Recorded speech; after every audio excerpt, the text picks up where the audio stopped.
Bene, mi trovo qui fuori da ciò che una volta era lo stadio Isarenas, quello che ha ospitato partite importanti come Cagliari-Milan, e oggi potete notare da queste immagini sono partiti i lavori per la demolizione della main stand e purtroppo passando qua e guardando con gli occhi del cittadino mi chiedo, tutto questo si poteva salvare?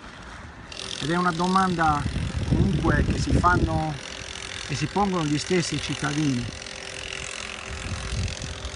C'era la possibilità, attraverso un accertamento di conformità, di salvare tutto ciò che rappresentava il fiore all'occhiello dello sport cittadino. A poco serve chiedersi di chi sono le responsabilità.